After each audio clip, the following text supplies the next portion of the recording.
इस चैप्टर को हम एक नए तरीके से शुरू करते हैं और सबसे पहले एक कहानी सुनते हैं। ये कहानी है दो बच्चों के बारे में, मैम्बा एंड पीटर। मैम्बा जो है वो तंजानिया कंट्री के एक छोटे से गांव में रहती है। सुबह सुबह जल्दी उठकर वो सबसे पहले बहुत दूर पानी भरने जाती है और वहां से लौटने के बाद अपने भाइयों के साथ बकरियों की देखभाल करती है और उसके बाद अपनी माँ के साथ घर के कामकाज में हाथ बटाती है। मैम्बा जिस घर में रहती है वो एक झोपड़ी होती है, जो कि एक बहुत छोटी झोपड़ी होती है और उसके चारों तरफ की जमीन जो है वो उबड़ खाबड़ होती है। और मैम्बा के फादर जो हैं वो बहुत ज्यादा मेहनत करने के बाद बहुत थोड़े सा मेज और बीन्स उगा पाते हैं, जो कि उनकी फैमिली के लिए साल भर के लिए पूरा नहीं हो पाता है। ये है मैम्बा की स्टोरी। अब हम पढ़ते हैं पीटर की स्टोरी को। पीटर जो है वो न्यूजीलैंड के शीप रियरिंग रीजन में रहता है, जहां उसकी फैमिली एक शीप प्रोसेसिंग फैक्ट्री को रन कर रही होती है। पीटर जब रोज स्कूल से वापस घर आता है तो वो देखता है कि उसके अंकल जो हैं वो शीप्स की देखभाल कर रहे हैं। तो शीप्स का यार्ड है वो एक फ्लैट, एक हरी भरी घास पर होता है और पीटर की फैमिली जो फैक्ट्री रन कर रही है वो एकदम लेटेस्ट टेक्नोलॉजी की फैक्ट्री होती है। पीटर की फैमिली ऑर्गेनिक फार्मिंग की मदद से कुछ सब्जियां भी उगा लेती है। तो ये है पीटर की स्टोरी। इन दोनों बच्चों की स्टोरी में और इन दोनों बच्चों की लाइफस्टाइल्स में डिफरेंस है। कैसे? मैम्बा जो है वो बहुत दूर जा रही है पानी भरने के लिए, जबकि पीटर जो है वो स्कूल जाता है।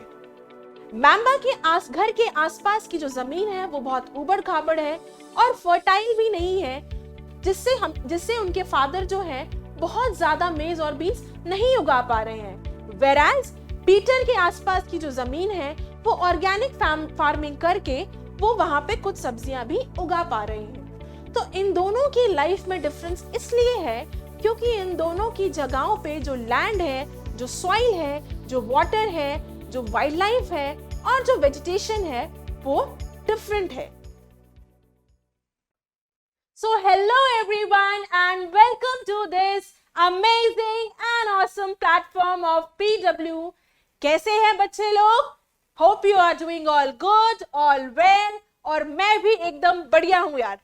तो आज के इस लेक्चर में हम पढ़ने वाले हैं geography chapter number 2। So basically we are going to enter into the beautiful world of geography, जहां हम पढ़ने वाले हैं उन चीजों के बारे में जो हमारे आसपास रोज हमारे से होते हुए गुजरती है। That means land, air, water, soil, vegetation and wildlife। मैंने अभी आपको एक कहानी सुनाई है जिसमें आपने देखा कि उन दो बच्चों की लाइफस्टाइल जो है वो अलग अलग थी। आपने देखा क्योंकि जहां मैम्बा रह रही थी वहां की लैंड फर्टाइल नहीं थी और जहां पीटर रह रहा था वहां की लैंड फर्टाइल थी, इसलिए मैम्बा के फादर जो है वो एग्रीकल्चर प्रोडक्शन नहीं कर पाते हैं, वेराज पीटर की फैमिली जो है वहां पे एग्रीकल्चर प्रोडक्शन कर पाती है। तो because of these some reasons like land, like water, like wildlife, like natural vegetation, like soil, इनकी वजह से उन दोनों की जो लाइफस्टाइल्स है वो अलग अलग है, डिफरेंट है। तो आज का गोल क्या है बेटा? आज का गोल है today we are going to learn about land, features of land, water, soil, natural vegetation, wild life. इन सब के बारे में हम पढ़ेंगे। इसमें पढ़ना क्या है यार? ये तो ना आपको रोज आप अपने चारों तरफ देख रहे हैं। लैंड यानी जमीन, वाटर पानी, सॉइल मिट्टी, नेचुरल वेजिटेशन यानी एग्रीकल्चर लैंड जो प्रोडक्शन हो रहा है एग्रीकल्चर का, एंड वाइल्ड लाइफ मतलब जानवर। इन सब के बारे में हम पढ़ेंगे। इनको क्यों कंजर्व करना चाहिए, इनकी इंपॉर्टेंस क्या है, all these things we are going to study। Okay, so the lifestyles become different because of the differences in the quality of above reasons। किसी भी जगह के लोगों की लाइफस्टाइल्स में डिफरेंस इसलिए होता है क्योंकि क्या होता है, कहीं लैंड फर्टाइल है, कहीं लैंड फर्टाइल नहीं है, कहीं पानी बहुत ज्यादा है, कहीं पानी की किल्लत है लाइक डेजर्ट, कहीं का सॉइल फर्टाइल है, कहीं सॉइल फर्टाइल नहीं है। कुछ कुछ ट्रीज ऐसे हैं जो पर्टिकुलर रीजन्स में ही ग्रो कर सकते हैं, लाइक अगर हम बात करें जो वो वाले पेड़ जो हिली रीजन में उगाए जाते हैं, उन्हें अगर हम हॉट रीजन में ले आए, है ना, तो क्या वो यहाँ पे सरवाइव कर पाएंगे? नहीं। या अगर हम बात करें वाइल्ड लाइफ की, तो जो पोलर बेयर है उसका नाम पोलर बेयर क्यों है? क्योंकि वो बिल्कुल ठंडी जगह पे पाया जाता है, लेकिन अगर उसे उठा के हम अपने यहाँ जहाँ गर्मी हो रही है वहां ले आएंगे तो क्या वो वहां सरवाइव कर पाएगा? नहीं कर पाएगा। So because of these some reasons, these sources, इनकी वजह से क्या है कि जो लाइफस्टाइल है लोगों की, एनिमल्स की, प्लांट्स की, ये डिफरेंट है। ठीक है। So in this chapter we are going to study land, water, soil, wildlife, natural vegetation, all these things। बहुत सिंपल है एंड बहुत इजी है, और इजी भी इसलिए है बेटा क्योंकि ये रोजाने की चीजें हैं हमारी। ठीक है, तो let us start with land. ये हमारी प्यारी सी अर्थ है, और जो लैंड है that is most important natural resource. Land जो है वो सबसे इंपॉर्टेंट नेचुरल रिसोर्स है। ठीक है, हमारी अर्थ पे जो अर्थ का सरफेस है दैट इज लैंड, वो कितना है? ओनली 30%। सिर्फ 30% लैंड है और बाकी 70% क्या है? Water. Rest of it is water. आया समझ में? और ये जो 30% लैंड है जिसपे हम रह रहे हैं, ये 30% लैंड फुल्ली हैबिटेबल नहीं है। मतलब कहने का ये है कि ये जो लैंड एरिया है ये हर जगह यहाँ पे नहीं हैबिटेट कर सकते या नहीं रह सकते। ठीक है, तो जब हमने बोला कि यहाँ ये लैंड जो है पूरा लैंड अनहैबिटेबल है, तो लेट अस सी कि डिस्ट्रीब्यूशन ऑफ पॉपुलेशन फिर कैसे है। तो डिस्ट्रीब्यूशन ऑफ पॉपुलेशन बेटा मतलब क्या हुआ? जनसंख्या, लोग कैसे पॉपुलेटेड है, कहाँ कहाँ पॉपुलेटेड है, कहाँ पॉपुलेशन ज्यादा है, कहाँ आबादी ज्यादा है, कहाँ आबादी कम है। ठीक है, ये कैसे, ये किस पर डिपेंड करता है? ये डिपेंड करता है लैंड और वहां के क्लाइमेट पे। ठीक है, पॉपुलेशन डिस्ट्रीब्यूशन जो है वो लैंड और क्लाइमेट पर डिपेंड करता है। ठीक है, लेट अस स्टडी कैसे। अगर जैसे कोई प्लेन एरिया है, प्लेन्स है या रिवर वैलीज है, तो वहां पे क्या होगा? जो उनके किनारे की जो जमीन है, रिवर के किनारे की जो जमीन है या वैलीज हैं, उनके किनारे की जमीन क्या होती है? बहुत फर्टाइल होती है। तो फर्टाइल होती है तो क्या है वो? That is very suitable for agriculture. आप वहां पे खेती बाड़ी कर सकते हैं। तो ऐसी जगह पे क्या होता है? डेंसली पॉपुलेटेड होते हैं। ये वाली जगह जो है वो डेंसली पॉपुलेटेड होती है। ठीक है, लेकिन अगर हम बात करें डेजर्ट की, तो डेजर्ट में कितने ही लोग रहना पसंद करेंगे? ये क्या है? डेजर्ट क्या है? ये स्पार्सली पॉपुलेटेड है, या आप कह सकते हैं अनहैबिटेड है। गायब नहीं है, अनहैबिटेड है या स्पार्सली पॉपुलेटेड, यानी यहाँ पे आबादी जो है वो कम है। अब डेजर्ट पे आबादी कम क्यों है? क्योंकि वहां पे जो सॉइल है वहां एग्रीकल्चर नहीं कर सकते, हम कुछ उगा नहीं सकते, वहां पानी की प्रॉब्लम है। या अगर हम बात करें टोपोग्राफी, रग्ड टोपोग्राफी की, तो यहाँ भी रग्ड टोपोग्राफी का मतलब क्या हुआ? जहाँ उबड़ खाबड़ जमीन है। ठीक है, कहीं पे पहाड़ है, कहीं पे जो है बिल्कुल प्लेन है। ठीक है, जहाँ उबड़ खाबड़ जमीन है, भाई उबड़ खाबड़ रास्ते पे आप चलना पसंद नहीं करते, है ना, कोई पसंद नहीं करता, तो यहाँ भी कौन पसंद करेगा रहने के लिए? तो एक ये भी रीजन है जिसकी वजह से जो पॉपुलेशन जो है वो वहाँ की स्पार्सली होती है, यानी कि कम होती है। ठीक है, अगर हम बात करें स्टीप स्लोप्स की, यानी माउंटेन्स की बात करें, ये है आपका माउंटेन। ठीक है, अब माउंटेन में बताइए कितने लोग होंगे जो पसंद करेंगे चढ़ाई पे रहना? ये माउंटेन होता है ना आपका ऐसे, अब कितने लोग पसंद करेंगे चढ़ाई पे रहना? ठीक है, this is also one reason. अगर हम बात करें बेटा थिक फॉरेस्ट की, घने जंगलों की, तो जंगल में रहना कौन पसंद करेगा? है ना, आ रहा है ना समझ में? अगर हम बात करें वाटर लॉगिंग की, जहां ऐसे लो लाइंग एरिया जहां पर वाटर लॉगिंग की प्रॉब्लम है, तो यहां भी लोग जो है बेटा वो कम पसंद करेंगे रहने के लिए। तो डिस्ट्रीब्यूशन ऑफ पॉपुलेशन जो है डेंसली कहाँ होगी? घनी कहाँ होगी? होगी जहां पे लैंड फर्टाइल होगा, रिवर वैलीज के किनारे, प्लेन्स के किनारे। और डेजर्ट वगैरह में क्या है, यहाँ सूटेबिलिटी नहीं है लैंड की कि हम उसमें कुछ एग्रीकल्चर कर सके, उसमें कुछ हम उगा सके। यहाँ पानी की प्रॉब्लम है ना। और किसकी प्रॉब्लम है, माउंटेन्स वाली प्रॉब्लम है, चढ़ाई में इतना चढ़ना है फिर उतरना भी है ना। और अगर हम बात करें ऊबड़ खाबड़ जमीन की, वहां भी प्रॉब्लम्स हैं। तो ये कुछ रीजंस हैं जिसकी वजह से जो है कुछ एरियाज जो है जो डेंसली पॉपुलेटेड रहते हैं और कुछ एरियाज जो है वो मतलब पॉपुलेटेड है लेकिन कम है, स्पार्सली पॉपुलेटेड है। ठीक है, आया समझ में। अब हम पढ़ते हैं कि लैंड को हम कैसे यूज कर सकते हैं, ये लैंड कहाँ यूज होता है। वेरी कॉमन थिंग, लैंड हम किस किस में यूज करते हैं भाई, हम एग्रीकल्चर में यूज करते हैं, हम फैक्ट्रीज बनाने में यूज करते हैं, हम घर बनाने में यूज करते हैं, हम रोड्स बनाने में यूज करते हैं। ये क्या है, ये हमारी अर्थ है।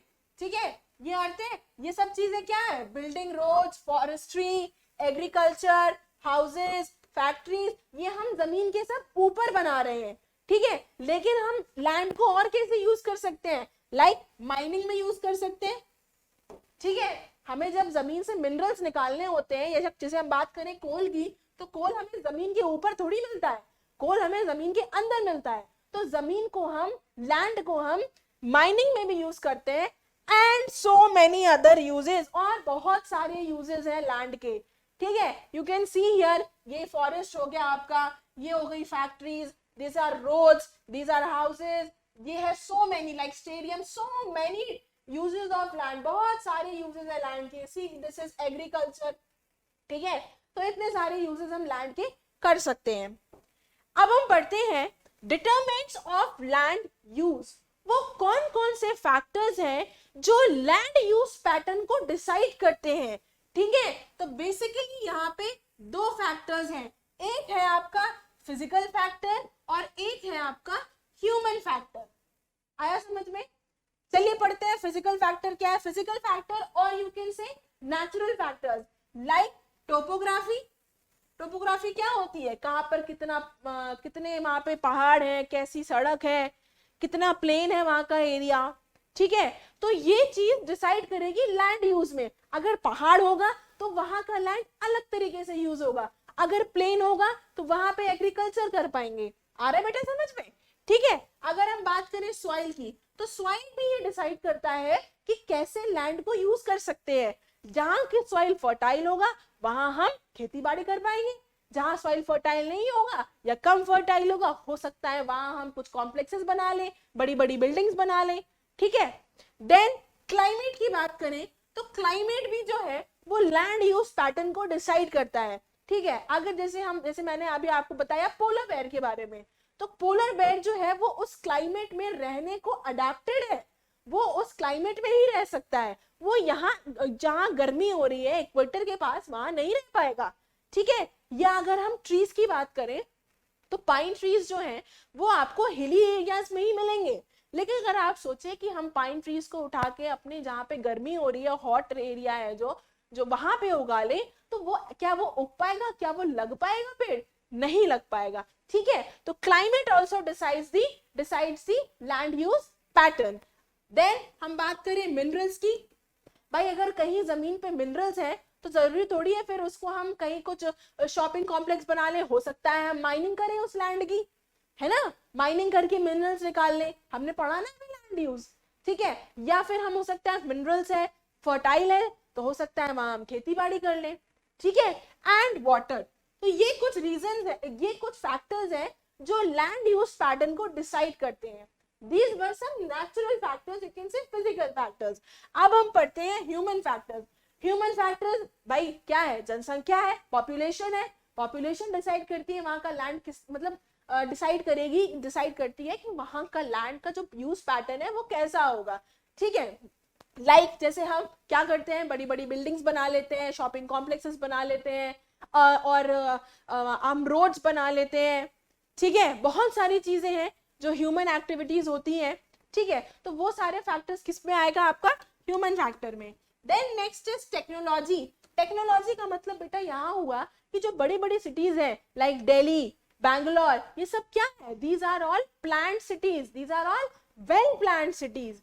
ठीक है, मतलब यहाँ पे ड्रेनेज सिस्टम भी प्रॉपर होगा, रोड्स भी प्रॉपर होंगी, कहाँ से आपको टर्न लेना है, एवरीथिंग विल बी प्रॉपर। मतलब कहने का ये है कि यहाँ पे टेक्नोलॉजी भी जो है वो लैंड यूज पैटर्न को डिसाइड करती है।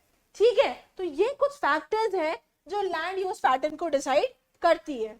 अब हम पढ़ते हैं classification of land on the basis of ownership.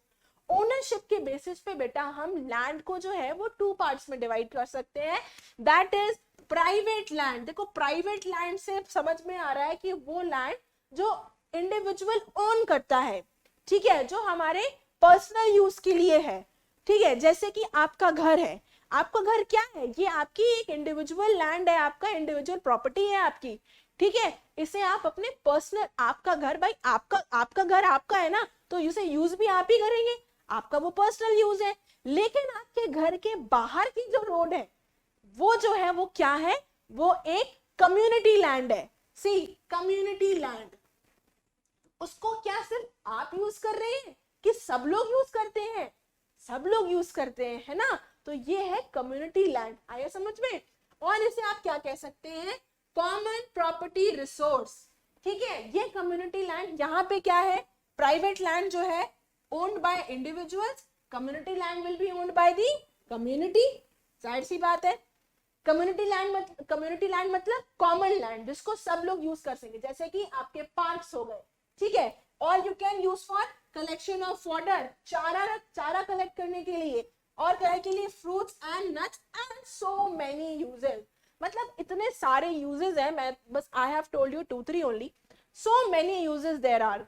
ठीक है, तो समझ में आया कि प्राइवेट लैंड क्या होता है और कम्युनिटी लैंड क्या होता है। ठीक है, तो ओनरशिप की बेसिस पे हम इसे 2 पार्ट्स में डिवाइड कर सकते हैं। अब हम पढ़ते हैं encroachment of common land and why. ठीक है, एंक्रोचमेंट मतलब जैसे कि आप जब मार्केट जाते हैं तो आप देखिए कि रोड के किनारे किनारे जो है लोग जो सब्जी बेच रहे हैं या जो फल बेच रहे हैं वो अपने ठेला लगा लेते हैं, है ना, या फिर क्या करते हैं, नीचे बिछा के सब्जी बेचते हैं। तो ये क्या है, उस रोड के किनारे जो जगह है वो एक्चुअली लोगों के लिए बनी है चलने के लिए, लेकिन वहां पे क्या किया, वहां लैंड को एंक्रोच कर लिया, टेम्परेरी तौर पर जो है वो कब्जा कर लिया। और जब पुलिस आती है तो क्या होता है, ये सारे लोगों को भगा देती है ना, देखा है ना। तो ये है एंक्रोचमेंट ऑफ लैंड। ठीक है, तो encroachment of land urban areas में कैसे होता है भाई, क्या होता है, वहां पे जो है शॉपिंग कॉम्प्लेक्सेस बना दिए जाते हैं या फिर वहां पे हाउसिंग कॉम्प्लेक्सेस बना दिए जाते हैं। ठीक है, ये तो हो गया अर्बन एरिया यानी सिटीज में, शहर में। अब हम पढ़ते हैं रूरल एरियाज में कैसे होता है एंक्रोचमेंट। भाई अपनी जमीन को भाई एक्सपैंड करने के लिए क्या होता है, किसी किसान की जो है अगर इतनी जमीन है और इसके बगल से अगर ये रोड जा रही है, ठीक है, तो किसान ने क्या किया, अपनी जमीन को जो है वो थोड़ा सा और बढ़ा लिया, अभी तक इतनी थी अब इतनी कर ली, उसने और 10 फीट अपने अंदर ले ली। क्या किया, अपने एग्रीकल्चर लैंड को एक्सपैंड करने के लिए क्या कर रहे हैं, एंक्रोचमेंट कर रहे हैं लैंड का, टू एक्सपैंड एग्रीकल्चरल एरिया। ठीक है, आया समझ में एंक्रोचमेंट ऑफ लैंड। अब हम पढ़ते हैं थ्रेट्स टू एनवायरनमेंट, यानी हमारे एनवायरनमेंट को या हमारे एनवायरनमेंट को वो कौन कौन से खतरे हैं। Number 1 is land degradation. क्या है मैम ये लैंड डिग्रेडेशन? बेटा जैसे कि आपको आपके स्कूल में आपको ग्रेड्स मिलते हैं, ठीक है, ए मिला, A+ मिला, B+ मिला, ठीक है, तो ये क्या है, आपको A मिला, ये आपका ग्रेड है, आपको B मिला, ये आपका ग्रेड है, B से A पे आ गए, ठीक है, तो क्या है, आप अपग्रेड हो गए। ठीक है, पहले B था अब A आ गए, अपग्रेड हो गए, यानी कि और बेहतर हो गए और इंप्रूव हो गए।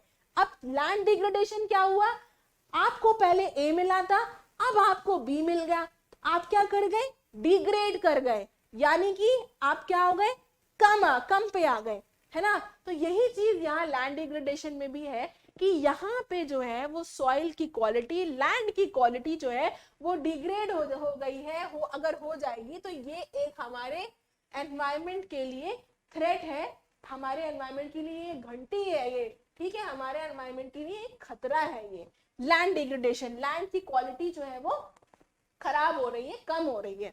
Then second is soil erosion. Ma'am soil erosion क्या होता है बेटा? सॉइल इरोजन होता है कि जो टॉप मोस्ट लेयर होती है सॉइल की वो सबसे फर्टाइल होती है, ठीक है, अगर वो इरोड हो जाएगी तो सॉइल विल बिकम अनफर्टाइल।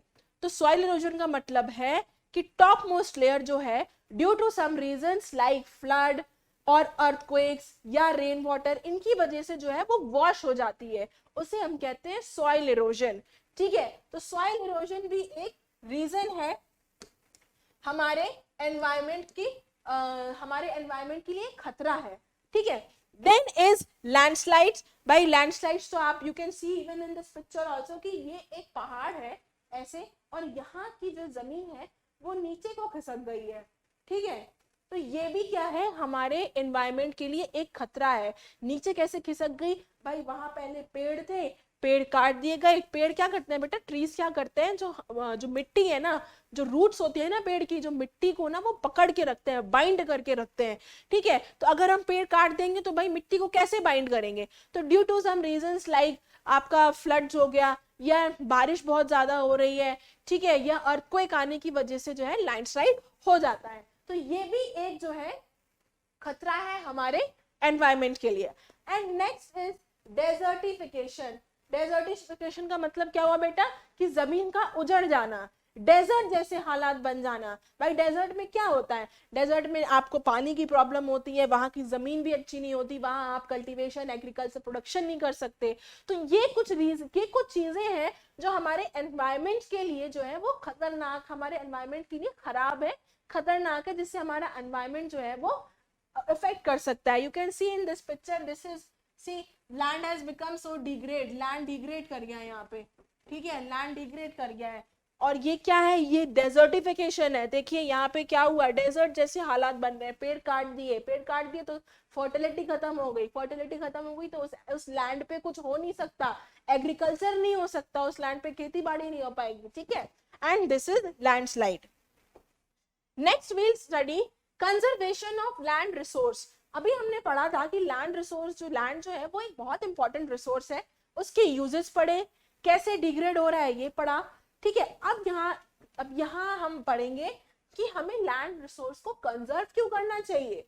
तो late us study forest cover and arable land. बेटा एरेबल लैंड क्या होता है? एग्रीकल्चरल लैंड, ठीक है। ये क्या हो रहा है? ये डिस्ट्रॉय हो रहा है, खराब हो रहा है, डिग्रेड हो रहा है, ठीक है। तो और ये क्यों हो रहा है? Because of the growing population. भाई जैसे जैसे आबादी बढ़ रही है वैसे वैसे उस बढ़ती हुई आबादी की बढ़ती हुई डिमांड्स भी है, और लैंड तो हमारे पास लिमिटेड है ना, 30% ही तो लैंड है, 30% से हम बढ़ा थोड़ी सकते हैं लैंड को, है ना। तो उस लिमिटेड लैंड को हम ह्यूमंस की अनलिमिटेड डिमांड्स को पूरा करना है, ठीक है। तो इस वजह से क्या है, जो फॉरेस्ट है और जो एग्रीकल्चर लैंड है ये बेटा क्या हो रहे हैं? डिस्ट्रॉय हो रहे हैं। क्यों? Because of the growing population और उनकी ग्रोइंग डिमांड्स की वजह से, ठीक है। अब हम पढ़ते हैं कि वो कौन कौन से मेथड्स हैं जिससे कि हम सॉइल को कंजर्व, लैंड को कंजर्व कर सकते हैं। Number 1 is afforestation. एफॉरेस्टेशन क्या होता है? एफॉरेस्टेशन का मतलब है बेटा ज्यादा से ज्यादा पेड़ लगाना। हम और आप मिलकर अगर एक एक पेड़ भी लगा लेंगे ना तो भी बहुत है, ठीक है, ज्यादा से ज्यादा पेड़ लगाना। See you can see in this picture, this is afforestation. एक बच्ची है जो यहाँ पे पेड़ लगा रही है, एक प्लांट लगा रही है, ठीक है। And second is land reclamation. क्या है ये लैंड रिक्लेमेशन? कि जो लैंड डिग्रेड कर गया है, जिसकी क्वालिटी खराब हो गई है लैंड की, उसको हम क्या करें? इंप्रूव करें। तो अगर हम उसमें कुछ कर पाए जिससे कि हमारा लैंड इंप्रूव हो सके, उसके लिए कुछ कर पाए, तो हमें वो करना चाहिए। This is also one of the methods कि कैसे हम लैंड रिसोर्स को कंजर्व कर सकते हैं।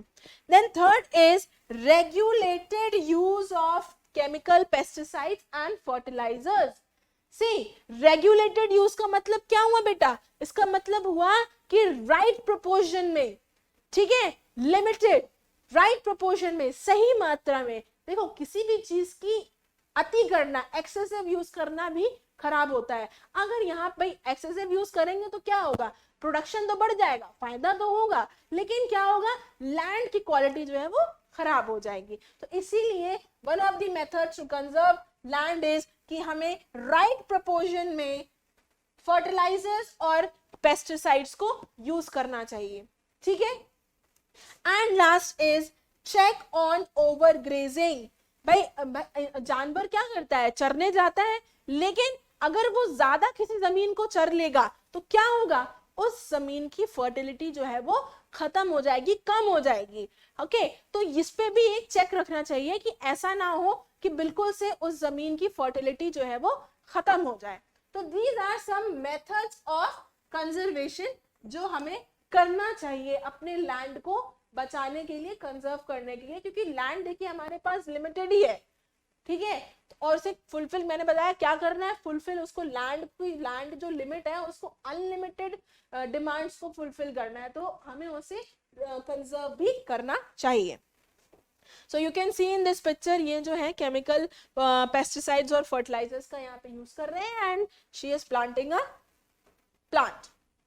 अब हम पढ़ते हैं सॉइल। अभी हमने पढ़ा लैंड, अब हम पढ़ते हैं सॉइल। सॉइल क्या होता है बेटा, सॉइल है कि एक थिन लेयर होती है किसकी, ग्रेनी सब्सटेंस। ग्रेनी सब्सटेंस मतलब कंकड़, कंकड़दार, ठीक है, grains covering the surface of the earth. एक पतली सी लेयर है जो थोड़ी दानेदार है, कंकड़दार है, जो अर्थ की सरफेस को कवर करती है। मिट्टी जिसे बोलते हो आप, ठीक है, इसी को सॉइल बोलते हैं। मिट्टी देखी है ना कैसे होती है, छोटे छोटे छोटे छोटे पार्टिकल्स होते हैं, ग्रेनी सब्सटेंसेस होते हैं, छोटे छोटे बिल्कुल कंकड़ जैसे, एकदम छोटे छोटे, जो अर्थ की सरफेस को कवर करते हैं, उसको हम सॉइल कहते हैं, ठीक है। अब देखते हैं कि सॉइल बनता किस चीज से है। Soil is made up of organic matter. Organic matter क्या होता है बेटा, जैसे कि आपकी लीव्स हो गई, आपके स्ट्रॉज या ग्रीन मैन्योर, ये क्या है, ऑर्गेनिक मैटर है। और काहे से बनता है, मेड अप ऑफ मिनरल्स। जमीन में मिनरल्स भी तो होते हैं, minerals like calcium, zinc, iron, iodine and many, ठीक है।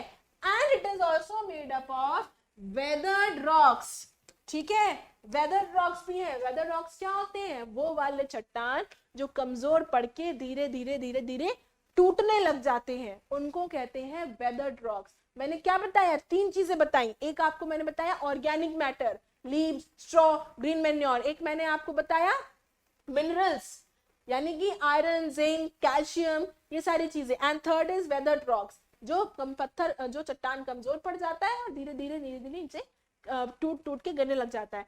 इन 3 चीजों से जो है सॉइल बनता है, ठीक है। And right mixture of minerals, देखो किसका right mixture, minerals as well as organic matter, इनके राइट मिक्सचर जो है क्या करेगा, सॉइल को जो है वो और फर्टाइल बना देता है, ठीक है, makes the soil more fertile, और ज्यादा फर्टाइल बना देता है। तो ये है कुछ चीजें सॉइल के बारे में। चलिए आप पढ़ते हैं कि लैंडस्लाइड क्या होता है। पहले तो मैं आपको दिखा देती हूँ कि लैंडस्लाइड क्या है। सी क्या है कि यहाँ पर एक पहाड़ होगा और किन्हीं वजहों की वजह से क्या हुआ, वो उस पहाड़ की जमीन जो है वो नीचे खिसक आई, ऐसे नीचे को खिसक आई, ठीक है। और यहाँ पे क्या हो गया, जहाँ पे जो है जब जमीन नीचे खिसक आई तो ये जो रिवर बह रही है, नदी बह रही है, यहाँ पे आके उसने क्या किया, इस लैंडस्लाइड है उसका नदी का रास्ता जो है वो ब्लॉक कर दिया, ठीक है। लेट अस स्टडी कि लैंडस्लाइड क्या होता है। लैंडस्लाइड होता है बेटा मास मूवमेंट ऑफ रॉक्स, चट्टानों का खिसकना, या डेब्रिस, मलबे का खिसकना, या धरती का खिसकना डाउन अ स्लोप। अगर एक पहाड़ है, यहां से मिट्टी जो है वो नीचे को गिराई, यहाँ पे गिराई, तो ये लैंडस्लाइड होता है। यहाँ पे क्या हुआ, चट्टान का खिसकना हुआ, ये हो गया, यहाँ पे चली आई, ठीक है। ये होता है लैंडस्लाइड। क्या कि चट्टान का खिसकना, या आप कह सकते हैं मिट्टी का खिसकना, धरती का नीचे आना, मिट्टी का, उसे हम कहते हैं लैंडस्लाइड। लैंडस्लाइड कब होता है, इट ऑफन टेक्स प्लेस, कब होता है बेटा, इन कॉम्बिनेशन विद फ्लड्स। अगर बाढ़ आती है तो लैंडस्लाइड हो सकता है, ठीक है। और अर्थक्वेक, भूकंप एंड वोल्केनो एरप्शंस, इनके साथ इन रीजंस की वजह से जो है लैंडस्लाइड हो सकता है।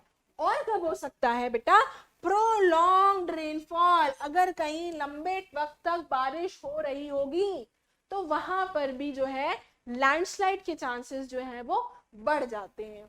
ठीक है, आया समझ में लैंडस्लाइड क्या होता है। और जब ये लैंडस्लाइड हो जाता है तो क्या होता है बेटा कि वो लैंडस्लाइड जो है वो नदियों के रास्ते को क्या कर देती है, ब्लॉक कर देती है, जिसकी वजह से जो नीचे के सेटलमेंट्स है, पहाड़ से नीचे वाले सेटलमेंट्स जो है, जहाँ भाई नदी बह रही है, ये आपका जो है ये आपका है, ये है माउंटेन है, रॉक है, ये जमीन नीचे खिसक गई, यहीं से नदी बह रही थी, इस यहाँ से पूरी नदी आ रही है, अब यहाँ पे क्या है, रास्ता ब्लॉक कर दिया इसने। अब जब ब्लॉक कर दिया तो यहाँ पे जो छोटे छोटे घर होंगे, जो सेटलमेंट्स हैं यहाँ पे, उनके लिए क्या हो गया, खतरा हो गया भाई। क्यों खतरा हो गया, क्योंकि जिस वक्त ये फटेगा उस वक्त ये इस सब को बहा के ले जाएगा।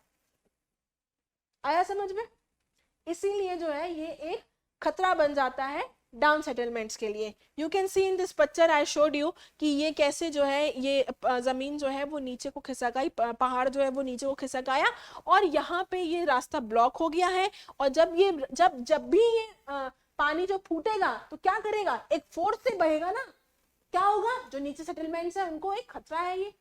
ठीक है, तो ये है आपका लैंडस्लाइड। अब हम एक केस स्टडी करते हैं। क्या है ये कि एक बहुत ही मैसिव लैंडस्लाइड हुआ था। कहां पे हुआ था बेटा, ये हुआ था आपके पंगी विलेज में। कहां पे है ये पंगी, किन्नौर डिस्ट्रिक्ट ऑफ हिमाचल प्रदेश। यहाँ पे क्या हुआ था, 200 metre stretched old Hindustan Tibet road, 200 metre लंबी रोड जो है वो क्या थी, लैंडस्लाइड में जो है वो धंस गई थी। क्यों धंस गई थी, क्योंकि यहाँ पे जो लैंडस्लाइड हुआ था वो इंटेंस ब्लास्टिंग की वजह से हुआ था। इंटेंस ब्लास्टिंग, बहुत ही भयंकर ब्लास्टिंग करी थी, तो इसलिए वहां पे ये लैंडस्लाइड हुआ था।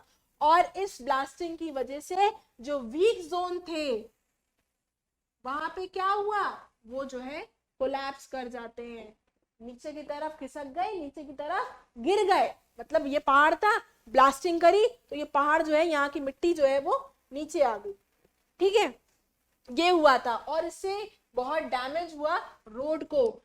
200 मीटर रोड जो है वो यहाँ पे धंस जाती है और जो नियर बाय विलेजेस होते हैं उनको भी यहाँ पे डैमेज होता है, आसपास की जगह को। ब्लास्टिंग इतनी ज्यादा थी, इतनी तेज थी, इतनी आप कह सकते हो इतनी ज्यादा इंटेंस थी। ठीक है, फिर क्या हुआ, Pangi village was completely vacated to avoid any possible loss to life. और फिर क्या किया गया कि पांगी विलेज को जो है वो खाली करवा दिया ताकि कोई भी किसी को भी लाइफ का खतरा ना रहे। ठीक है भाई, जमीन भाई पांगी विलेज इज हियर और पहाड़ ये है, ये टूट टूट के यहाँ आ गया, तो यहाँ पे लोगों को, यहाँ पे ब्लास्टिंग करी गई तो ये जमीन नीचे खिसक आई, यहाँ के लोगों को फिर क्या किया गया, खाली करवा दिया कि भाई आप यहाँ से खाली कर दीजिए ताकि किसी की जान पे बात ना आए। ठीक है, तो ये एक लैंडस्लाइड था in because of intense blasting.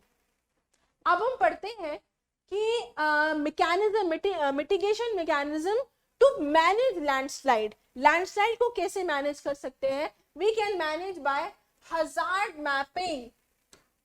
भाई आपने देखा होगा कि जैसे बैनर्स लगे रहते हैं कि एक्सीडेंट प्रोन एरिया, मतलब क्या हुआ कि वहां पे एक्सीडेंट्स बहुत होते हैं।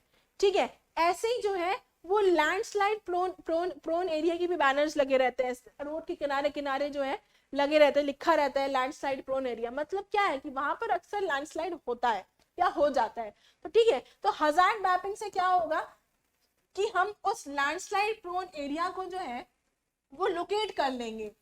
ठीक है, लोकेट कर लेंगे तो क्या होगा कि वहां पर जो हम बिल्डिंग कंस्ट्रक्शन वगैरह करेंगे उसको हम अवॉइड कर सकते हैं। ठीक है, सो बिल्डिंग कंस्ट्रक्शन में भी अवॉइडेड, एक तो ये तरीका है। दूसरा क्या है, अगर हम बना ले एक retention wall, I will show you, this is retention wall. ये आप देख सकते हैं कि ये एक पहाड़ है और कितनी एक लंबी और ऊंची सी यहाँ पर एक दीवार बनाई गई है, इसको कहते हैं रिटेंशन वॉल।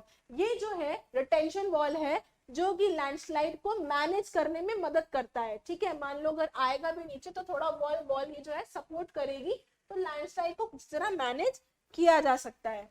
देन है increase in vegetation cover. Vegetation cover कैसे बेटा, देखो जब किसी जमीन पे जब पेड़ पौधे होते हैं तो मैंने आपको बताया कि जो पेड़ है उसकी जड़ें जो है वो मिट्टी को जो है बांध के रखती है, ठीक है। मिट्टी इतनी आसानी से नहीं बह सकती, ठीक है। तो अगर हम यहाँ पर वेजिटेशन कवर को इंक्रीज कर दें, बढ़ा दें, वेजिटेशन बढ़ा दें, तो यहाँ क्या होगा, हम लैंडस्लाइड को मैनेज कर सकते हैं, ठीक है। क्योंकि क्या होगा, जो वेजिटेशन होगा वो मिट्टी को बाइंड कर लेगी, तो यहाँ पे लैंडस्लाइड होने के चांसेस जो है वो थोड़े कम हो जाएंगे। And then it is surface drainage control work. क्या है ये सरफेस ड्रेनेज कंट्रोल वर्क? बेटा मैंने आपको बताया कि जहाँ बारिश होती है वहां भी जो जहाँ जो है बेटा लंबे टाइम तक, लंबे वक्त तक बारिश हो रही है, तो वहां पर क्या है, लैंडस्लाइड के चांसेस जो है वो बढ़ जाते हैं। तो यही अगर इस रेन वाटर को या जो स्प्रिंग वाटर होते हैं, ठीक है, अगर इनको एक सिस्टम से मतलब सिस्टम से उनको ड्रेन करा दिया जाए तो जो है ये लैंडस्लाइड के पॉसिबिलिटीज जो है वो थोड़े कम हो जाएंगी। मतलब कहने का ये है कि ये मैनेजेबल है, क्योंकि बारिश होगी, अगर बारिश होगी तो भाई मिट्टी भी साथ में बहेगी, और अगर उसी बारिश के पानी को हम एक तरीके से, एक सरफेस ड्रेनेज के तरीके से उसको ड्रेन कर दे पानी को, तो क्या होगा, थोड़ा लैंडस्लाइड की पॉसिबिलिटीज जो है वो थोड़ी कम हो जाएंगी, ठीक है। तो ये थे landslide. You can see in this picture also retaining wall and some vegetation. अब हम पढ़ते हैं कि सॉइल जो है, सॉइल फॉर्मेशन जो है वो, उसमें कौन कौन से फैक्टर्स अफेक्ट करते हैं, ठीक है, सॉइल फॉर्मेशन में। सबसे पहले होता है पेरेंट रॉक। क्या है ये parent rock? This parent rock affects in the formation of soil. कैसे? पेरेंट रॉक जो है बेटा, it determine the colour of the soil, the texture of the soil, minerals of the soil, ठीक है, और उसकी केमिकल, सॉइल की chemical properties क्या क्या होंगी, ये सब कौन डिसाइड करता है? This parent rock. नाम ही से लग रहा है पेरेंट रॉक, ठीक है। जो पेरेंट रॉक होगा, जो भी मिट्टी, जो फैक्टर इसका जो दैट अफेक्ट इसका जो भी पड़ेगा सॉइल पे, वो कलर का होगा, टेक्सचर होगा, ठीक है, क्योंकि ये पेरेंट रॉक है, इसी से टूट टूट के तो सॉइल बनेगा, है ना, तो ये डिसाइड करता है। Then if we talk about climate, climate भी डिसाइड करता है और यू कैन से अफेक्ट करता है सॉइल फॉर्मेशन का, ठीक है। जैसे कि अगर कहीं ज्यादा बारिश हो रही होगी तो वहां सॉइल फॉर्मेशन अलग तरीके से होगा, कहीं कम बारिश होगी वहां सॉइल फॉर्मेशन अलग तरीके से होगा, जहां बारिश नहीं होगी वहां का सॉइल फॉर्मेशन अलग तरीके से होगा, ठीक है। Then if we talk about relief, relief का मतलब बेटा यहाँ पे है टोपोग्राफी से, कि अगर माउंटेन्स होंगे तो अलग टाइप का सॉइल फॉर्मेशन है, प्लेन एरिया है it will be different, steep area है इट विल बी डिफरेंट, ठीक है, अलग अलग होगा, डेजर्ट है तो अलग तरीके से होगा। Then flora and fauna, flora and fauna is, flora is plants and fauna is animals, ठीक है, plants and animals, flora and fauna, ये भी एक फैक्टर है सॉइल फॉर्मेशन का, ठीक है। कैसे? It will affect the rate of humus formation, ठीक है, ह्यूमस फॉर्मेशन का जो रेट है वो कौन डिसाइड करेगा, कौन इफेक्ट करेगा? It will be effected by this flora and fauna and microorganisms. And time, time बेटा ये डिटरमाइन करता है कि सॉइल की थिकनेस क्या, कितनी, मतलब how much determines you can say thickness of soil, ठीक है। अगर मान लीजिए जैसे सॉइल फॉर्म हो रहा है, टाइम लगता है सॉइल फॉर्मेशन होने में, ठीक है, तो this is the fifth factor जो कि सॉइल फॉर्मेशन को अफेक्ट करता है। See I have written here, texture का मतलब क्या हुआ बेटा? स्ट्रक्चर, कि सॉइल का क्या स्ट्रक्चर होगा। कंटेंट का मतलब हुआ कि सॉइल के क्या सब्सटेंसेस होंगे, ठीक है। परमेबिलिटी का मतलब हुआ कि सॉइल कितना अंदर तक जाएगा, कितना गहरा होगा, पेनिट्रेट कितना करेगा जमीन को, ठीक है। These are some factors. And accumulation मतलब सॉइल कितना गैदर होगा, कितना इकट्ठा होगा। All these are factors of soil formation. अब हम पढ़ते हैं डिग्रेडेशन ऑफ सॉइल, सॉइल कैसे डिग्रेड हो रहा है, उसकी क्वालिटी कैसे जो है वो दिन पे दिन कम हो रही है, खराब हो रही है। The reason is soil erosion. Soil erosion मैंने आपको बताया क्या होता है, कि जो अपर मोस्ट लेयर होती है ठीक है, लैंड की जो टॉप मोस्ट लेयर होती है वो क्या हो जाती है, इरोड हो जाती है। अगर मान लीजिए बाढ़ आ गई तो उससे इरोड हो जाएगी, या बर्फ से खराब हो जाएगी, या मतलब ह्यूमन से खराब हो जाएगी, मतलब उसको ह्यूमंस यूज कर लेंगे तो फर्टिलिटी चली जाएगी। ठीक है, तो all these are reasons. Displacement of upper layer of soil, मैंने आपको बताया, by water, air, ice, plants, animals, humans and many reasons. ठीक है, तो सॉइल इरोजन हो रहा है, यानी टॉप मोस्ट लेयर जो है वो रिमूव हो रही है, इरोड हो रही है। And second is depletion. Depletion क्या होता है बेटा, ये फर्टिलिटी कंपोनेंट्स जो होते हैं वो सॉइल से क्या हो जाते हैं, रिमूव हो जाते हैं। जब तक सॉइल फर्टाइल था, हमने यूज किया उसे, हमने उसमें खेती बाड़ी करी, प्रोडक्शन अच्छा हुआ और फिर हमने अपना सामान बेच लिया, लेकिन उस सॉइल का अब क्या, जो फर्टिलिटी कंपोनेंट्स हैं वो तो हमने यूज कर लिए, अब उसका क्या होगा उस सॉइल का, तो दैट दिस इज डिप्लीशन, कि जो फर्टिलिटी कंपोनेंट्स हैं वो क्या है, they are being removed and not replaced. कुछ हम ऐसा कर भी नहीं रहे कि वापस से हम सॉइल को जो है फर्टाइल बना दें। Fertility components like nitrogen, like phosphorus, like potassium and so many. ठीक है, अब हम देखते हैं कि वो कौन कौन से फैक्टर्स हैं जिसकी वजह से सॉइल जो है वो डिग्रेड हो रहा है। नंबर 1 इज डिफॉरेस्टेशन, पेड़ों का कटना। कितने सारे पेड़ जो हैं वो काटे जा रहे हैं, सी यू कैन सी हियर, ये डिफॉरेस्टेशन हो रहा है। ठीक है, यहाँ पे कितने सारे पेड़ जो हैं वो काट दिए गए हैं। देन ओवरग्रेजिंग, जरूरत से ज्यादा अगर जानवरों ने कहीं की जमीन को अगर ग्रेस कर लिया, चर लिया, तो क्या होगा, सॉइल वहां का क्या होगा बेटा, डिग्रेड हो जाएगा। Then overuse of chemical fertilisers and pesticides, मैंने आपको अभी बताया लैंड के कंजर्वेशन में कि हमें सही मात्रा में, एक राइट प्रोपोर्शन में लिमिटेड यूज करना है केमिकल फर्टिलाइजर्स एंड पेस्टिसाइड्स का। एक्सेसिव करेंगे फायदा होगा, लेकिन लैंड क्या हो जाएगी, डिग्रेड हो जाएगी, खराब हो जाएगी, उसकी क्वालिटी कम हो जाएगी। Then we have rain wash, बारिश का पानी। ठीक है, बारिश का पानी क्या है, जब वहां मिट्टी है, कोई पेड़ नहीं है, तो सॉइल जो मिट्टी जो है वो तो पानी के साथ बहती हुई चली जाएगी। तो this is also one of the reason for soil degradation. Then landslides, landslides हो जाएंगे तो भी सॉइल डिग्रेड हो जाएगा, I told you. And floods, और बाढ़ आने की वजह से भी जो है सॉइल डिग्रेड होगा। बाढ़ आएगी तो पूरा सारा जितनी भी टॉप फर्टिलिटी होगी वो सारी की सारी बह जाएगी। You can see in this picture कि कैसे यहाँ पे फ्लड आने की वजह से, बाढ़ आने की वजह से जो है यहाँ पे कितना ज्यादा यहाँ पे लैंड को, सॉइल को जो है नुकसान हुआ होगा। So these are some factors for soil degradation. अब हम पढ़ते हैं कि कैसे हम सॉइल को कंजर्व कर सकते हैं। तो how can we do it, by mulching. Ma'am mulching क्या होता है बेटा, मल्चिंग होता है कि प्लांट्स के बीच की जो जगह है उसको आप एक पतली सी लेयर से, यू कैन से स्ट्रॉ की लेयर से जो है उसे आप कवर कर दें। तो उससे क्या होगा कि जो मॉइस्चर है सॉइल का वो बना रहेगा, इट विल बी रिटेन्ड। ठीक है, बना रहेगा। So what is mulching, space between the plants that is covered with a layer of straw. इससे होता क्या है, जो सॉइल का मॉइस्चर है वो बना रहता है। ये है मल्चिंग। इस तरीके से आप जो है वो सॉइल को कंजर्व कर सकते हैं।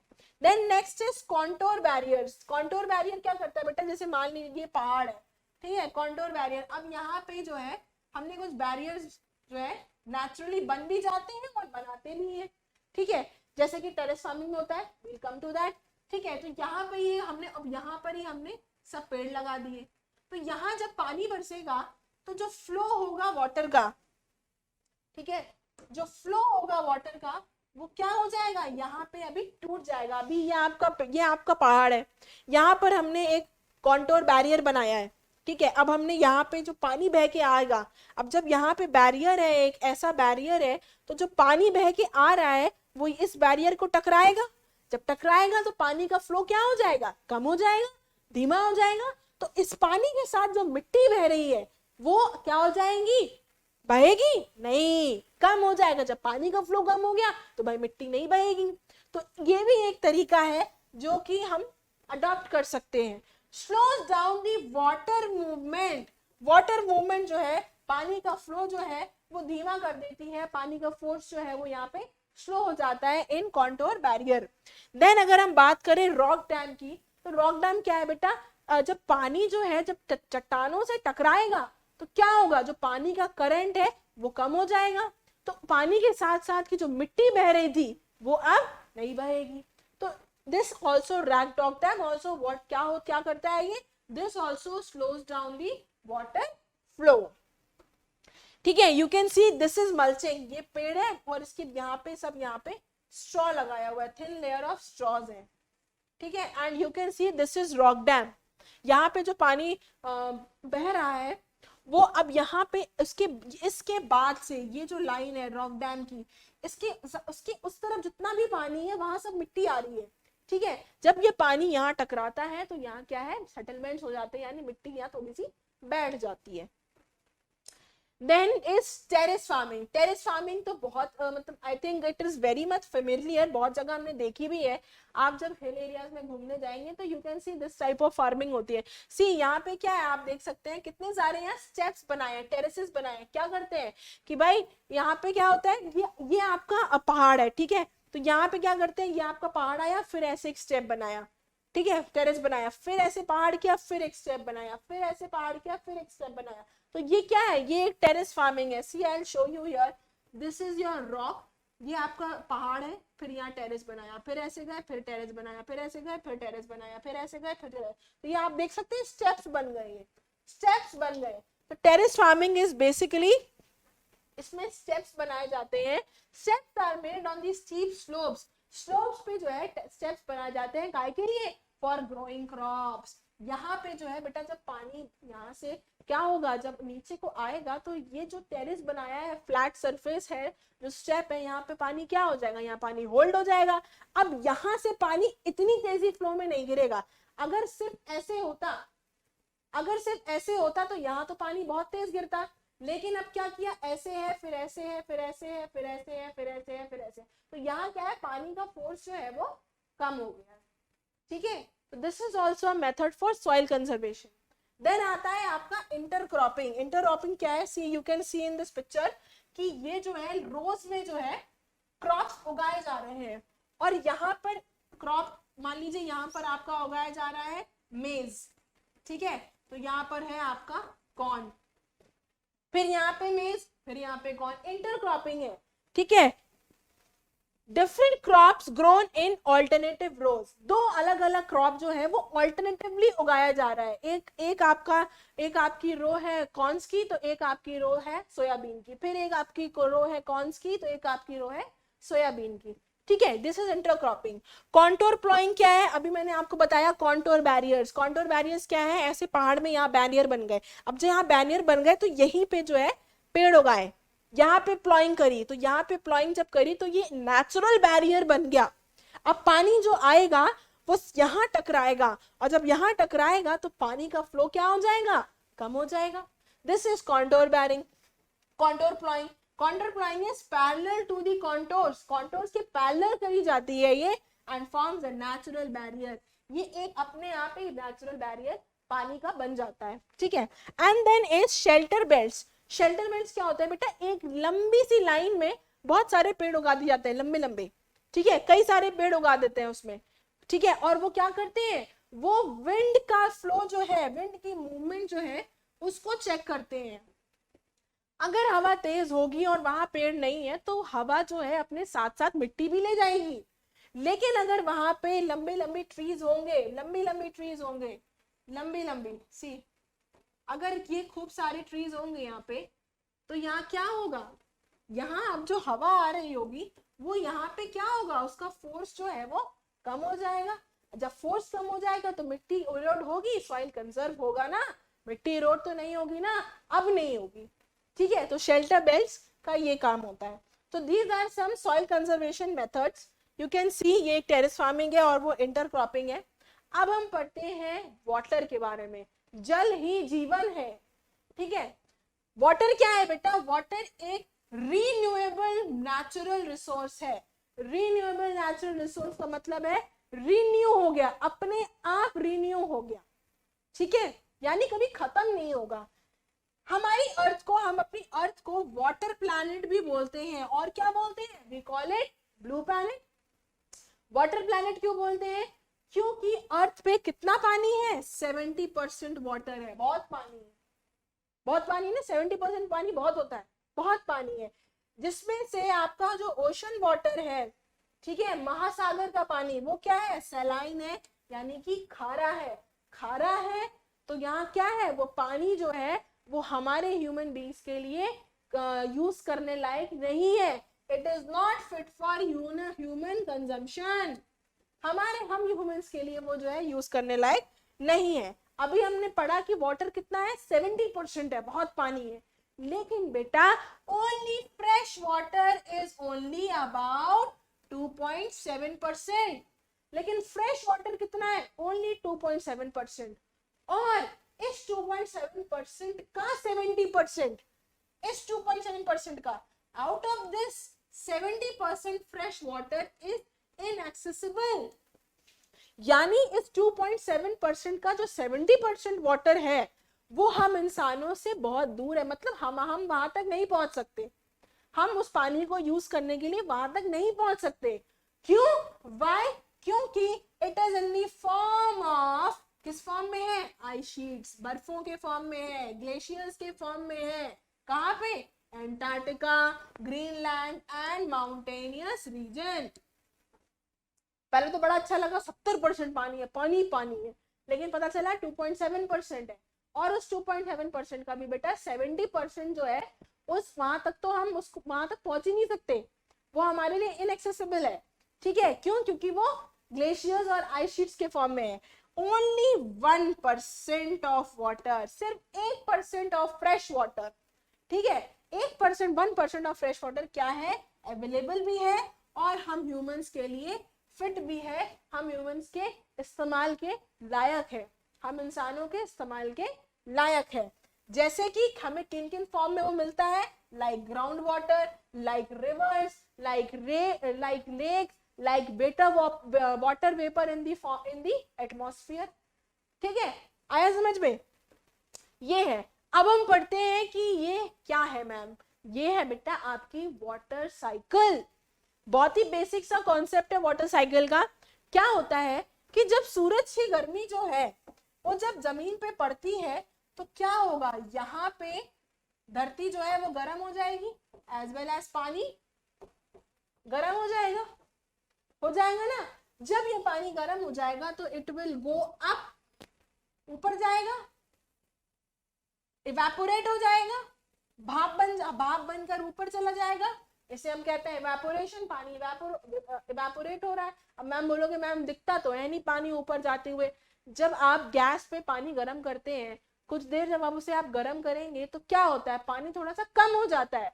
तो क्या मतलब है? बर्तन पी गया क्या पानी? नहीं, वो भाप बनकर इवेपोरेट हो गया। ठीक है, यही चीज यहाँ भी होती है कि जब सूरज की गर्मी जमीन पे पड़ती है तो पानी जो है वो भाप बनकर ऊपर चला जाता है और वहां पे इवेपोरेट होकर चला जाता है और वहां पे बन जाते हैं आपके क्लाउड्स। ठीक है, वहां आपके ये वाले क्लाउड्स बन जाते हैं। ठीक है, और क्लाउड्स बनने के बाद क्या होता है? जब यहाँ पानी जो है बहुत ज्यादा इकट्ठा हो जाता है, it gets precipitate and it comes down to the earth. अब वो वापस अर्थ पर आता है, लैंड पर आता है, here in the form of rain and snow. See here, in the form of rain and snow. ये कुछ स्नो के पार्टिकल, स्नो है ये, ठीक है, ये इन the form of rain and snow. जब ये पानी वापस जमीन पे आ गया तो क्या हुआ? मतलब ये साइकिल तो चलती रह रही है ना, कहीं रुकता तो है नहीं। ठीक है, क्या हुआ? फिर सूरज की गर्मी पड़ रही है, फिर पानी गर्म हो रहा है, उसके बाद इवेपोरेट होके ऊपर जा रहा है, बादल बन रहा है, and then again it comes back in the form of rain and snow. ये है आपकी वाटर साइकिल। तो वी कैन से कि जो वॉल्यूम है वाटर का, पानी का जो वॉल्यूम है वो क्या है? इट इज कांस्टेंट है। उसमें पानी मतलब कहने का ये है कि neither you can add nor you can subtract. ना ही उसको पानी की वॉल्यूम को आप बढ़ा सकते हैं ना ही घटा सकते हैं। It is constant. And second thing बेटा कि पानी जो है वो एक कांस्टेंट मोशन में है। कांस्टेंट मोशन का मतलब ये हुआ कि लगातार पानी जो है वो मूवमेंट कर रहा है। ठीक है, चाहे वो लिक्विड फॉर्म में हो, चाहे वो गैस फॉर्म में हो, चाहे वो सॉलिड फॉर्म में हो, in any state of matter, ठीक है। यहाँ भी आप देख रहे हैं ना, पानी यहाँ है और यहाँ भी इवेपोरेट होके जा रहा है, यहाँ कंडेंस हो रहा है तो यहाँ वापस आ रहा है।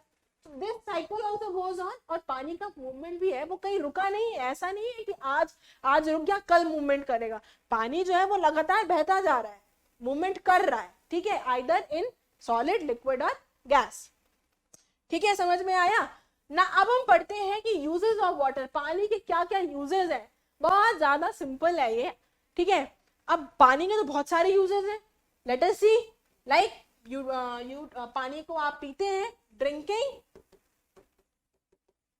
पानी को आप पीते हैं, ड्रिंकिंग, देन वॉशिंग, भाई पानी इस्तेमाल होता है कपड़े धोने में, हाथ धोने में, बर्तन धोने में, घर की सफाई करने में।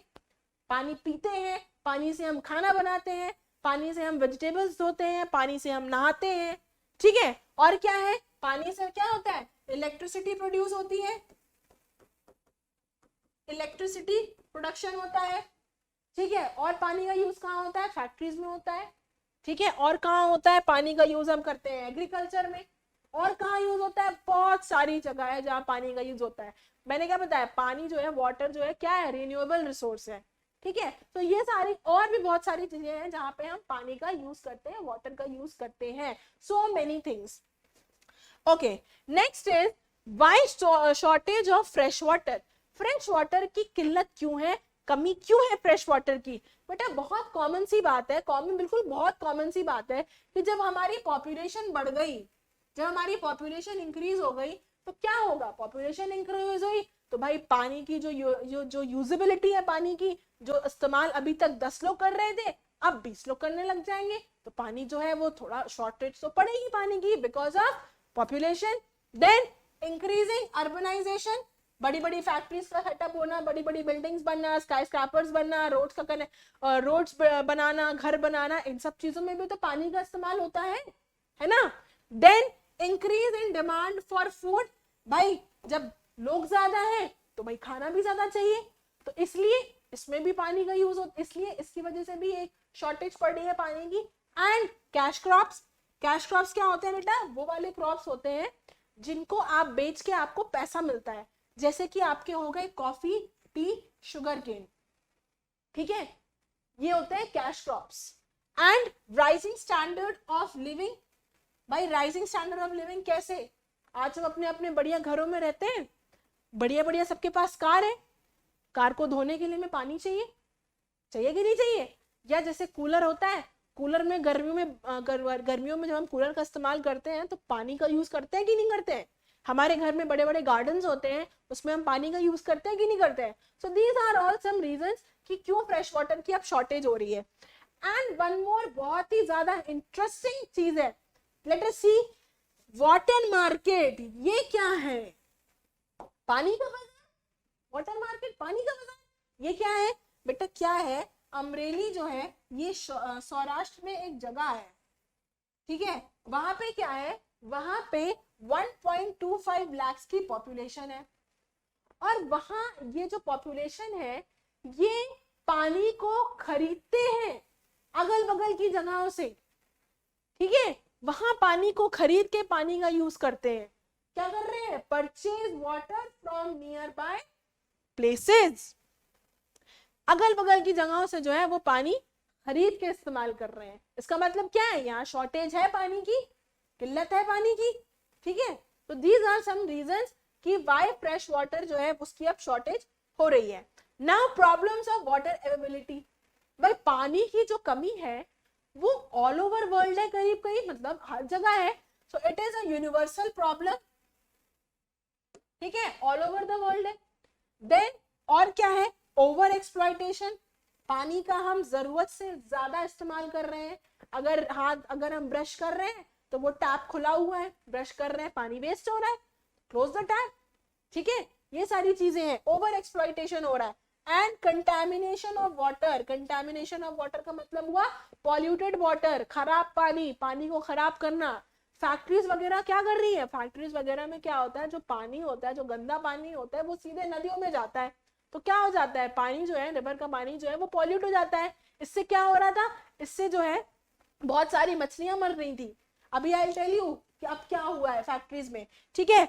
तो ये ओवर एक्सप्लॉइटेशन, पानी का जरूरत से ज्यादा इस्तेमाल करना या कंटामिनेशन ऑफ वाटर यानी पानी को पोल्यूट करना, ठीक है। नेक्स्ट है droughts in the climatic zone countries. जो क्लाइमेटिक जोन कंट्रीज है वहां पर तो सूखा पड़ जाता है। So these are some problems of water availability, कि पानी ना हो, पानी की कमी की वजह से क्या क्या प्रॉब्लम्स फेस करनी पड़ रही हैं, ठीक है। अब हम पढ़ते हैं कंजर्वेशन ऑफ वाटर रिसोर्स, कि वो कौन कौन से तरीके हैं जिससे कि हम पानी को कंजर्व कर सकते हैं, बचा सकते हैं। Late us study. Number 1 is afforestation. Afforestation मैंने आपको बताया, यहाँ पे देखिए एफॉरेस्ट्रेशन ही हो रहा है, कितने सारे यहाँ पे प्लांट्स लगाए जा रहे हैं, ठीक है। This is afforestation. Then is water harvesting. Water harvesting का मतलब हुआ rain water harvesting and check dams. See you can see in this picture, ये क्या है कि छत से जो पानी आ रहा है उसको यहाँ पर इस टंकी में स्टोर कर रहा है, इसे कहते हैं रेन वाटर हार्वेस्टिंग, ठीक है। हम लोगों को भी ये सब करना चाहिए। We should all practise all these thing, ठीक है। जो बारिश में पानी होता है वो क्या होता है भाई, पानी बरसा, छतों से निकला और नाली में चला गया, पानी वेस्ट हो गया, आपने कंजर्व किया पानी नहीं। So what we can do is हम रेन वाटर हार्वेस्टिंग कर सकते हैं, कुछ इस तरीके का सिस्टम ला सकते हैं जिससे पानी जो है, जो रेन वाटर है, उसे हम कहीं पे स्टोर कर सके। And check dams. Check dams होता है बेटा कि कहीं जहां मतलब जहां से पानी बह रहा है वहां पे क्या किया, 2-3-4 फीट की एक दीवार बना दी, एक चेक डैम बना दिया, जिससे क्या है कि उसके आसपास के जो खेत हैं उनकी अच्छे से सिंचाई हो पाए, इरिगेशन अच्छा हो पाए। तो ठीक है, उसके लिए क्या कर सकते हैं, चेक डैम्स बना सकते हैं। Then proper maintenance of canals. Canals का प्रॉपर मेंटेनेंस होना चाहिए, मतलब जैसे कि काहे के लिए, ताकि आप मतलब कोई पानी का वेस्टेज ना हो, पानी बर्बाद ना हो। कैसे भाई, ये कैनाल बह रही है, कैनाल के बगल में क्या है, नहर के बगल में क्या है, नहर के बगल में खेत है। अब खेतों को सिंचाई के लिए पानी कहाँ से मिलेगा, कैनाल से मिलेगा, इस नहर से मिलेगा। तो इस तरह से कुछ सिस्टम हो, इस तरह से कैनाल का मेंटेनेंस हो कि जितना पानी रिक्वायर्ड है उतना तो ले लें, उसके बाद पानी फिर वेस्ट ना हो। एक्स्ट्रा जाएगा खेतों में तो क्या होगा, फिर सब पानी बह जाएगा, ठीक है, आया समझ में। Then use of modern systems of irrigation. Irrigation के जो मॉडर्न सिस्टम्स है, नए नए जो सिस्टम्स है, नए नए जो तकनीक है, नई नई जो टेक्नोलॉजीज है, उनका यूज करें। जैसे कि आपके हो गए स्प्रिंग वाटर, ठीक है, स्प्रिंकलर्स की हम बात करेंगे यहाँ पे, या जैसे ड्रिप इरिगेशन हुआ, स्प्रिंग वाटर स्प्रिंकलर्स आप पिक्चर में देख सकते हैं। यहाँ क्या होता है, खेतों के बीच में जो है वो नल लगे रहते हैं पानी के, ठीक है, और उसमें कई सारे छेद होते हैं, और ये घूम घूम के पूरे खेत में कहीं कहीं लगा रहता है, एक वहां लगेगा, फिर एक वहां लगेगा, एक इधर लगेगा, मतलब डिस्टेंस में लगता है, और ये जो है वो पूरे खेत में घूम के पानी को जो है फैलाता है। तो इस तरह से इरिगेशन होती है। ड्रिप इरिगेशन क्या होती है कि पानी की जो है वो पाइप्स डालते हैं, लगाते हैं पानी के पाइप्स, ठीक है, और उसमें क्या है, छेद होते हैं, और उन छेद से पानी जो है वो धीमे धीमे डिप करके ड्रॉप्स के फॉर्म में बहता है, ठीक है। This is drip irrigation. Water treatment plants in factories. Ma'am ये क्या है बेटा, मैंने अभी आपको बताया कि जो पानी जो कंटेमिनेट हो रहा है, पॉल्यूट हो रहा है, it is because of factories, ठीक है। फैक्ट्रीज क्या करती है कि अपना जो भी पानी, डर्टी वाटर होता है, खराब पानी होता है, पॉल्यूटेड वाटर जो होता है, वो नदियों में बहा देती हैं। लेकिन अब यहाँ पे क्या है कि यहाँ पर एक वाटर ट्रीटमेंट प्लांट जो है वो हर फैक्ट्री को अपने अंदर, अपनी फैक्ट्री में सेटअप करना है, सो दैट एक तो पानी का वेस्टेज नहीं होगा, डायरेक्ट पानी जो अभी जा रहा है नदियों में, एक तो उससे बचेंगे, पानी पॉल्यूट नहीं होगा, मछलियां मरेंगी नहीं, ठीक है। और इससे क्या होगा, टू चेक वाटर पॉल्यूशन, हम वाटर पॉल्यूशन को इस तरीके से चेक भी कर सकते हैं, ठीक है। किस किस फैक्ट्री से कितना पॉल्यूटेड वाटर आ रहा है, वो अगर इस टाइप का कोई ट्रीटमेंट प्लांट इस तरह का जो प्लांट अगर अपनी फैक्ट्री में सेटअप कर लेंगे, तो उससे जो है एक तो आप वाटर पॉल्यूशन चेक कर सकते हैं कि भाई कितना वाटर पॉल्यूशन हो रहा है, कितना पानी गंदा आ रहा है, और दूसरी चीज ये कि पानी जो है वो डायरेक्ट नदियों में ना जाके रिवर्स को इतना पॉल्यूट नहीं करेगा। इस टाइप का सिस्टम जो है वो सेटअप करना चाहिए। So now we'll go to the natural vegetation and wild life. अब natural vegetation and wild life क्या है मैम, भाई वेजिटेशन का मतलब हुआ पेड़ पौधे, वाइल्ड लाइफ का मतलब क्या हुआ, वाइल्ड लाइफ का मतलब हुआ जानवर। लेट अस स्टडी क्या है इकोसिस्टम। क्या है ये इकोसिस्टम? बेटा एक ये लाइफ सपोर्टिंग सिस्टम है, ठीक है, जिसमें क्या है, जितने भी आपके लिविंग बीइंग्स हैं, लिविंग बीइंग्स ये क्या है, इंटर रिलेटेड है और इंटर डिपेंडेंट है एक दूसरे पे, एक दूसरे से रिलेटेड है और एक दूसरे पे डिपेंडेंट भी है। इसको कहते हैं इकोसिस्टम। अगर सरवाइव करने के लिए एक दूसरे पे डिपेंडेंट है। कैसे? जैसे कि हम बात करें प्लांट्स की, तो हम क्या है, हम प्लांट्स पे डिपेंड करते हैं, हमें ऑक्सीजन मिलती है प्लांट्स पे, प्लांट से। एनिमल्स क्या है, वो भी प्लांट्स पे डिपेंड करते हैं, because plants provide shelter to many animals like birds. Plants जो है वो एनिमल्स पे डिपेंड करते हैं, like for pollination, pollination of flowers, ठीक है। तो हम क्या है, हम एक दूसरे से सब डिपेंडेंट है, एक दूसरे से रिलेटेड भी है और डिपेंडेंट भी है। अगर इस सिस्टम में कुछ भी इम्बैलेंस हुआ तो क्या होगा, अगर इस सिस्टम में कुछ भी एक चीज गायब हो जाएगी तो सिस्टम, दिस इकोसिस्टम जो अभी बैलेंस्ड है वो इम्बैलेंस हो जाएगा, ठीक है। Now we have numerable uses of plant. Plant के बहुत सारे यू कैन से यूजेस है, ठीक है। प्लांट्स का हम क्या यूज करते हैं, वो हमें फर्नीचर देता है, ठीक है।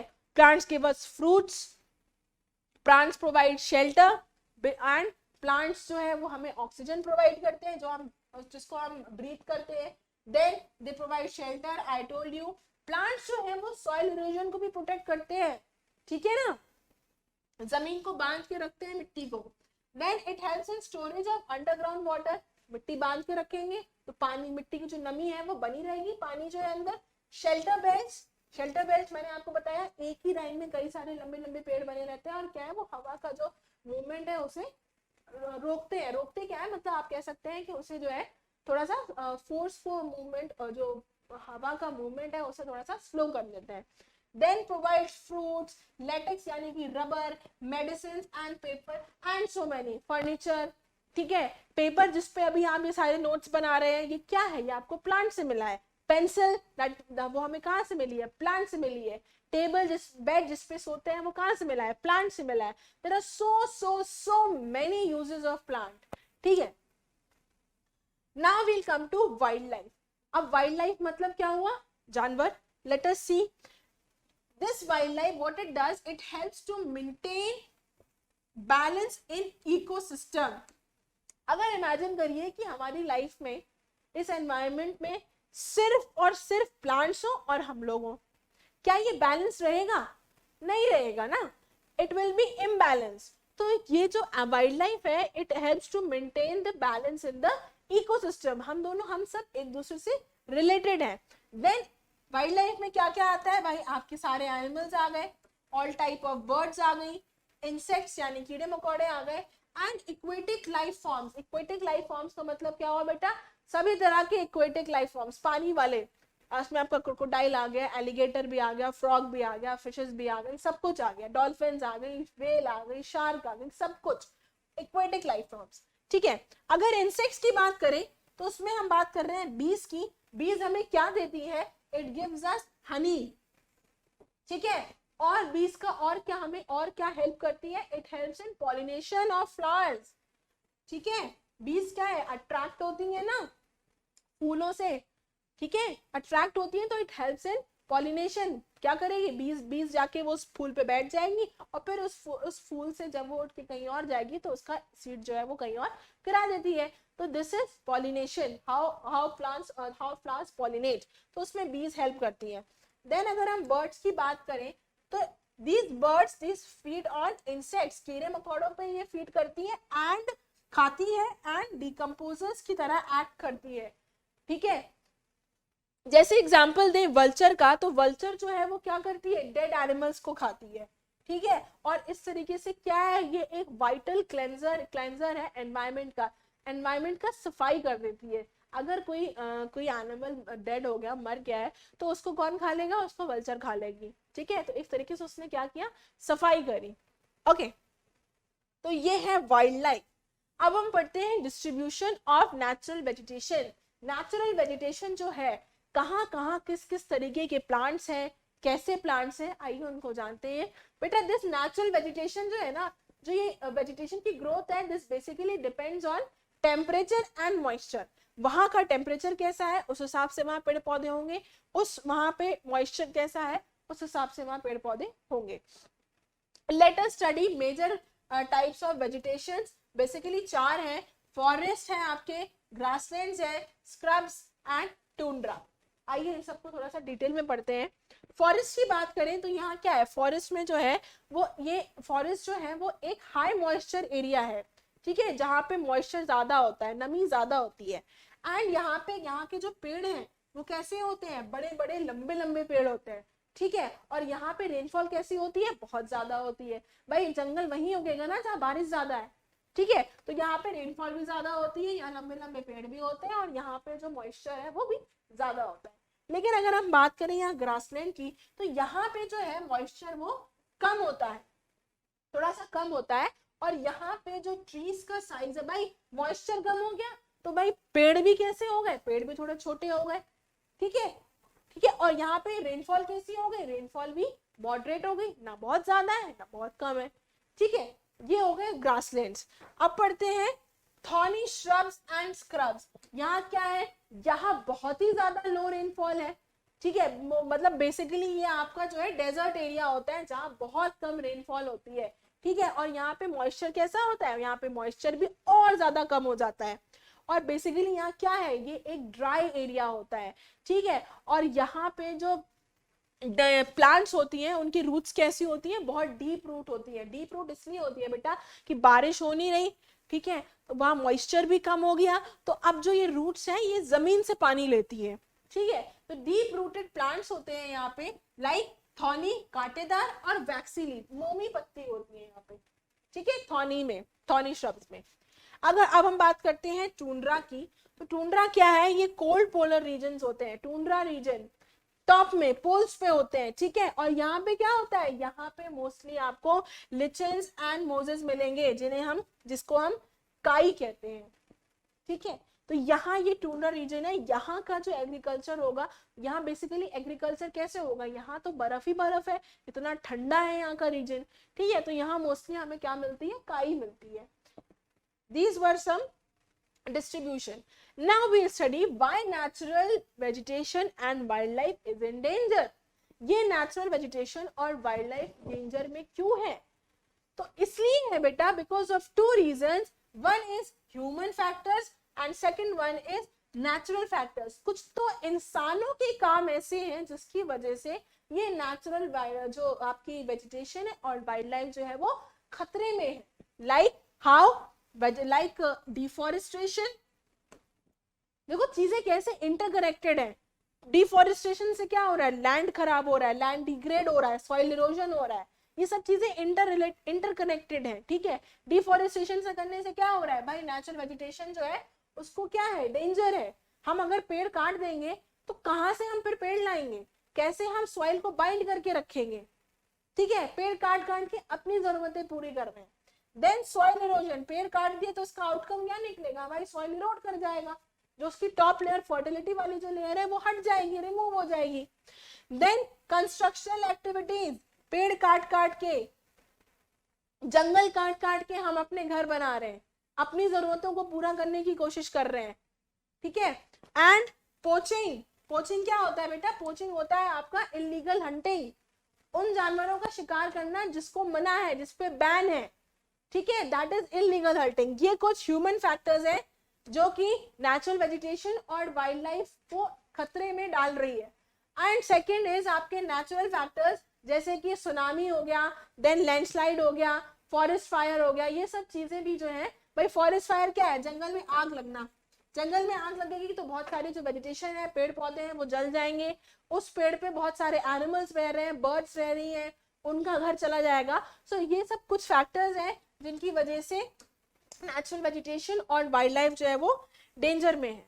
Then methods to conserve natural vegetation and wild life, अब कौन कौन से ऐसे मेथड्स हैं या तरीके हैं जो हमें ये अडॉप्ट करने चाहिए wildlife and natural vegetation को कंजर्व करने के लिए, बचाने के लिए। Let us see encouragement of awareness programmes, कई सारे अवेयरनेस प्रोग्राम स्टार्ट करने चाहिए, जैसे कि we have Van Mahotsav and social forestry, ये कुछ इस टाइप के प्रोग्राम्स हैं जो लोगों को एनकरेज कर रहा है to conserve the wild life as well as natural vegetation. Then है establishment of more and more national parks. अभी नेशनल पार्क्स है, लेकिन ज्यादा से ज्यादा नेशनल पार्क्स बनाए जाएं, ज्यादा से ज्यादा वाइल्ड लाइफ सेंचुरीज बनाए जाएं, जहां पर हम इन वेजिटेशन, नेचुरल वेजिटेशन और वाइल्ड लाइफ को प्रोटेक्ट कर सकते हैं। ठीक है। Then we have conservation of creeks, lakes and wetlands to save depletion.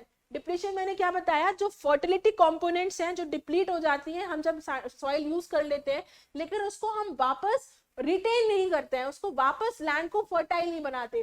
तो यहाँ पर क्या है, हमें क्रीक्स का मतलब, क्रीक्स क्या होता है बेटा, कि जैसे आपका ये समुंदर है ना, तो समुंदर से क्या होता है, यहाँ पर छोटे छोटे जो है एक पतली पतली धारा बहती है जो कि लैंड की तरफ जाती है, towards land, towards land, land की तरफ जाती है, इसको हम क्रीक्स कहते हैं। ठीक है।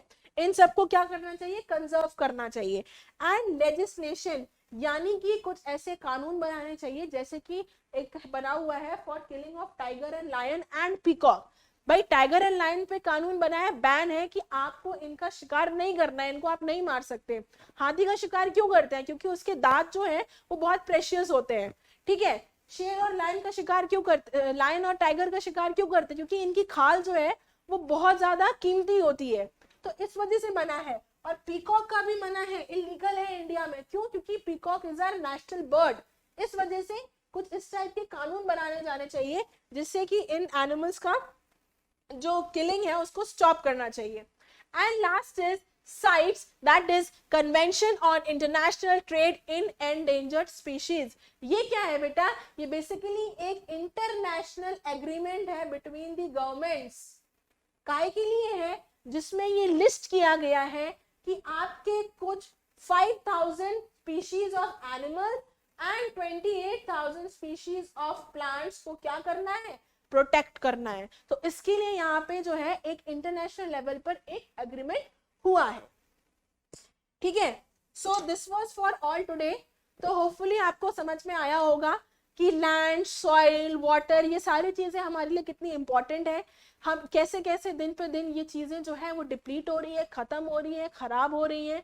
हम ह्यूमन की, हम इंसानों की वजह से ये कितना ज्यादा इफेक्ट कर रही है।